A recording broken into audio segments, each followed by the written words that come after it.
Software yang dibutuhkan untuk menjalankan aplikasi ini, yang pertama itu ada XAMPP, yang kedua ada Visual Studio Code, yang ketiga ada Composer, yang keempat ada Y, yang kelima ada MySQL. Untuk yang XAMPP kita dapat download di Apache Friends.org. Di sini kita bisa pilih kita mau download aplikasi XAMPP yang mana.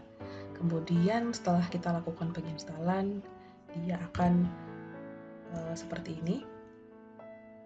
XAMPP ini sendiri adalah sebuah aplikasi untuk lokal web server. Di sini kita bisa pilih modul Apache dan MySQL untuk dijalankan. Nah, kemudian yang kedua, untuk Visual Studio Code kita bisa install dari kode.visualstudio.com/download. Di sini kita pilih aplikasi yang mau kita download, terus kita bisa jalankan. Nah, kemudian tampilannya akan seperti ini. Kenapa kita menggunakan Visual Studio Code? Karena Visual Studio Code ini mempunyai ekstensi yang banyak, sehingga dapat memudahkan kita untuk melakukan pengembangan aplikasi. Kemudian dari Visual Studio Code ini juga kita bisa langsung melakukan menyalakan aplikasi. Nah, untuk menyalakannya kita bisa dari terminal, terus pilih new terminal, seperti itu. Kemudian sebelum itu kita harus install yang namanya Composer. Composer ini sendiri di-download dari getcomposer.org.download. Kalau kita lihat di sini, kita bisa ngikutin perintah-perintahnya dan menjalankannya di CMD kita masing-masing. Kemudian kita akan menginstal Y. Untuk Y sendiri kita bisa download di yframework.com. Sini kita bisa melakukan instalasi dengan menggunakan Composer. Kita bisa menggunakan komen seperti ini: Composer, create project, prefer this, isoft, lalu pilih Y2 app basic. Nah, basic ini sendiri merupakan jenis dari template Y gitu. Satu lagi itu ada namanya advance. Kemudian setelah Y terinstall, untuk database sendiri kita bisa menggunakan MySQL. MySQL itu bisa kita akses di localhost kita masing-masing. Nah, kalau sekarang kita menggunakan port 8088/phpMyAdmin. Di sini kita bisa lihat database apa saja yang bisa kita buat dan akan kita gunakan.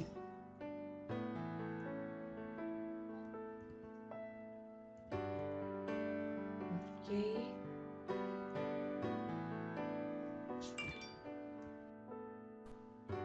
Pada tugas kelompok keempat kali ini, kami dari kelompok link yang nomor B. Jika kita buka dan download file dari sini, kita bisa masukin ke dalam folder htdocs. Kita akan lihat di sini ada folder Bluewip. Dari folder Bluewip ini akan kelihatan beberapa folder dan sebuah SQL dump. Kemudian kita akan lakukan import database dari SQL dump yang ada. Kita bisa buka phpMyAdmin, kita bisa create satu database baru. Seperti sini saya sudah buat satu database. Kemudian untuk mengimport satu database tersebut, kita bisa pilih menu import. Kita bisa pilih filenya dari sini. Kita bisa masukin file yang ada di htdocs tadi. Kemudian kita bisa pilih menu ini. Kemudian database akan masuk dan tergenerate seperti berikut. Di dalam database berikut terdapat 6 tabel. Ada tabel bagian, ada tabel barang, pegawai, pemesan, pengambilan, dan produksi. Nah, kemudian database tersebut kita sambungkan ke dalam project kita pada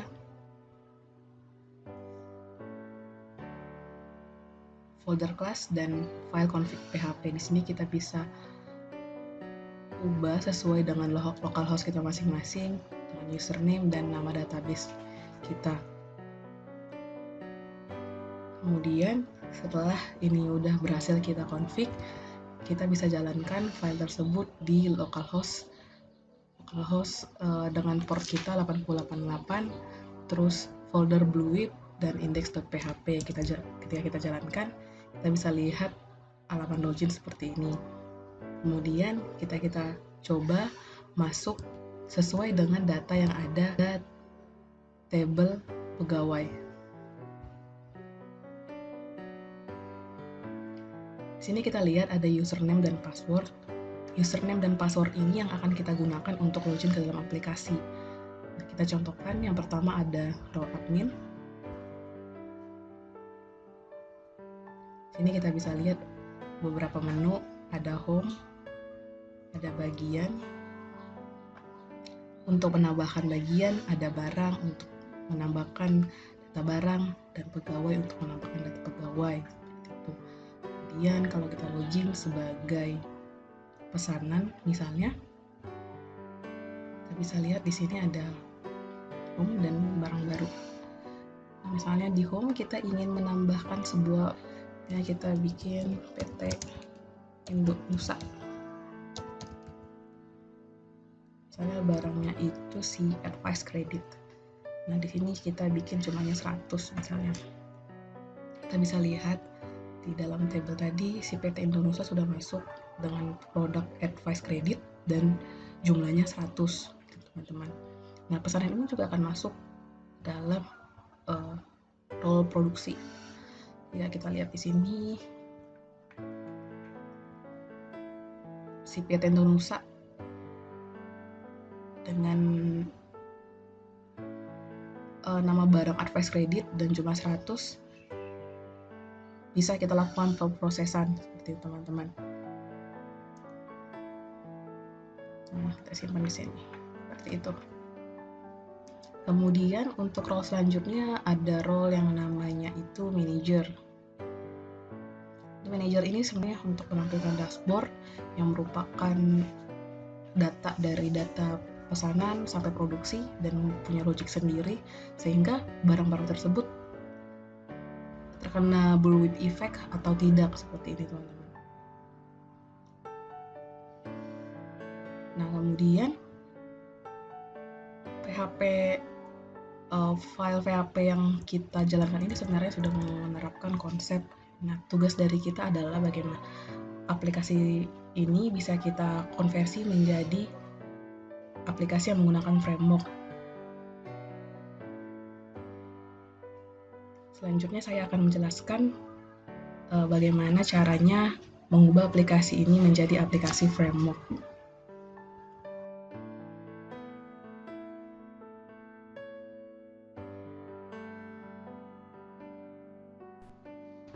Untuk tugas kali ini, kami menggunakan framework Y untuk menjalankan aplikasi yang menggunakan framework. Yang pertama dilakukan adalah konfigurasi Y-nya dengan database. Sama seperti tadi, kita bisa lihat di folder config dan file db.php, kita bisa masukin localhost kita serta dbname yang akan kita gunakan. Nah, setelah ini berjalan, kita akan melakukan CRUD untuk masing-masing model yang diinginkan. Nah, untuk melakukan generate CRUD dan model, kita bisa masuk ke localhost dengan port yang kita gunakan, terus /index.php sama dengan GI. Jadi kita bisa lihat beberapa generator yang ada. Kita yang lakukan pertama adalah melakukan generate model. Nah, di sini kita pilih model generator. Sini kita lihat. Sini kita bisa masukin tabel apa yang kita ingin lakukan generate modelnya. Misalnya tabel bagian. Tuh, di sini kita bisa bikin namanya bagian juga. Nah, sebelum di generate kita bisa lihat dulu. Nah, nanti filenya akan ada di path berikut ini. Nah, setelah sudah sesuai, kita bisa pilih generate.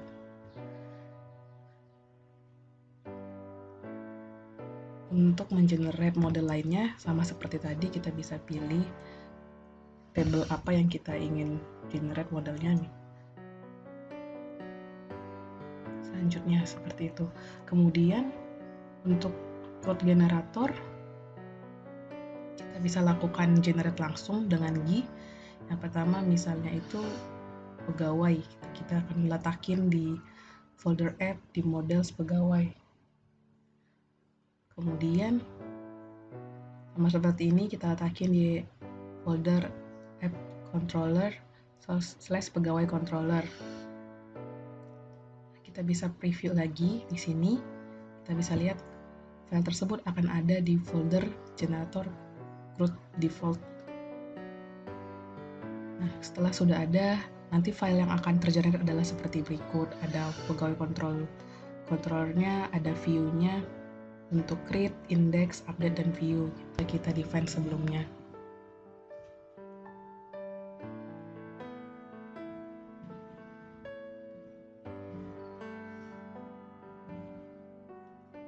Sama seperti tadi, kita akan login sesuai dengan data yang ada dalam tabel karyawan atau pegawai. Misalnya yang pertama kita login sebagai admin. Di sini kita akan lihat beberapa contoh. Yang pertama ada bagian untuk melakukan penambahan atau pengubahan data bagian, itu juga dengan barang. Kita bisa membuat data barang yang baru atau mengubah data barang. Terus yang pegawai juga kita bisa lihat di sini, atau bisa kita tambahkan data pegawai yang baru. Untuk admin seperti itu. Kemudian kita akan lakukan masuk sebagai pesanan.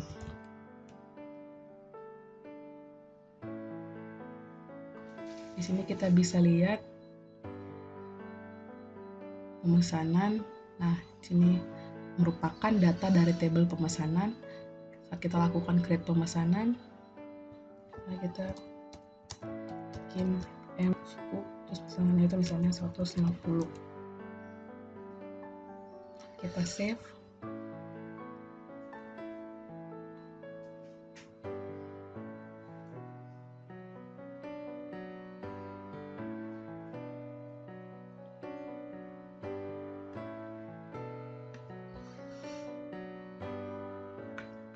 Di sini akan masuk dengan PT IBM dan jumlahnya 150.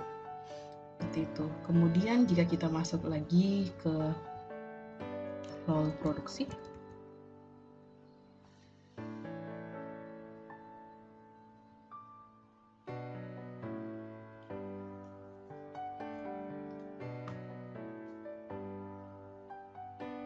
kita bisa lihat yang data yang kita masukin tadi itu belum diproses. Seperti itu teman-teman. Kemudian yang terakhir itu kita bisa masuk sebagai manager. Di sini kita juga bisa lihat dashboard dari masing-masing barang dan logiknya apakah barang tersebut terkena bullwhip effect atau tidak. Seperti itu.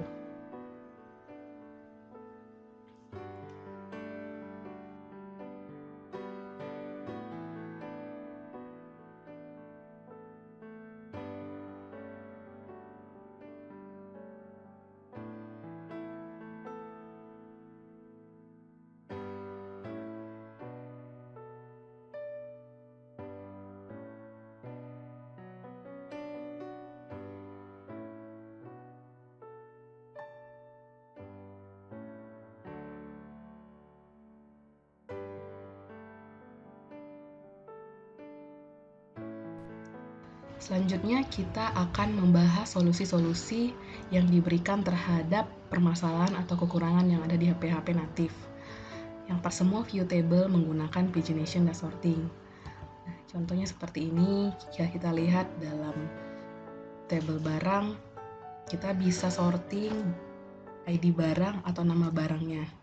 Kemudian jika kita lihat ke bawah, itu juga ada pagination dengan maksimum itu 20 barang dalam satu page, seperti itu teman-teman. Begitu juga dengan tabel-tabel yang lainnya.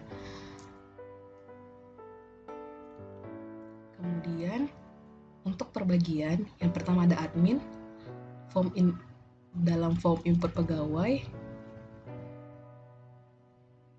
Yang pertama, password maksimal 16 digit. Nah, jika kita contohkan di sini, nah itu maksimal 16. Tidak bisa ditambahin lagi. Gitu. Kemudian alamat pegawai, nama pegawai harus huruf maksimal 32 digit. Nama pegawai misalnya Omega, Basana, Samosir, Basarnas, itu maksimal 30 digit. Kemudian alamat pegawai sebaiknya teks area. Nah, jika kita lihat pada aplikasi natif sebelumnya, alamat pegawai itu merupakan text box. Nah, di aplikasi ini kita bisa atur dia menggunakan teks area. Kemudian nomor handphone harus maksimal 16 digit, sama seperti tadi ya, kita pilih nomornya, nah itu maksimal, nah dia tidak akan bisa ditambahkan lagi kalau sudah 16 digit. Kemudian pada form input barang kita bisa lihat di sini maksimal 32 digit, misalnya pembayaran dan bukti pelunasan. Nah, tidak bisa, dia lebih dari 32 digit. Kemudian pada form input bagian, jika kita lihat di sini, create satu bagian yang baru, validasi nama juga maksimal 16 digit. Misalnya bagiannya itu head and management, nah, tidak bisa lebih dari 16 digit. Kemudian untuk role pemesanan,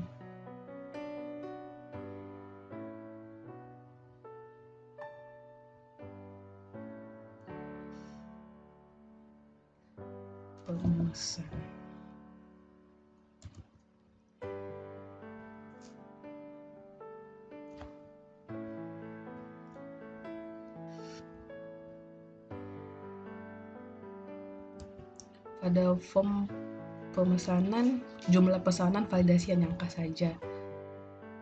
Misalnya kita ingin nge-create satu pesanan baru,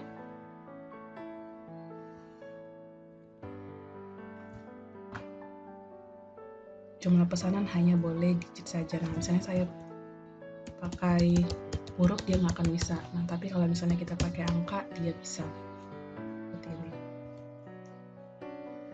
Kemudian untuk role gudang, misalnya kita masuk pada role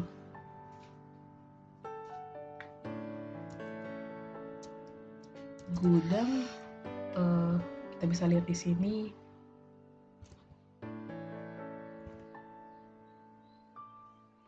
gudang, passwordnya juga sama.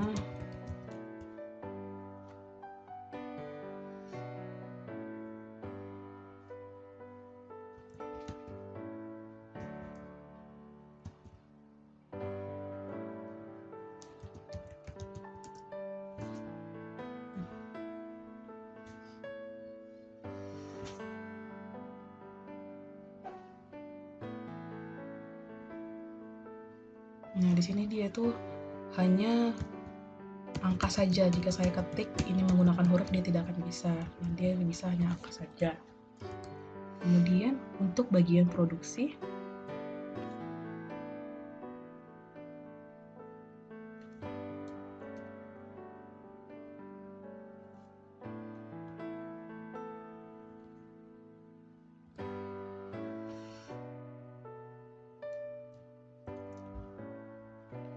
kolom jumlah produksi hanya angka saja.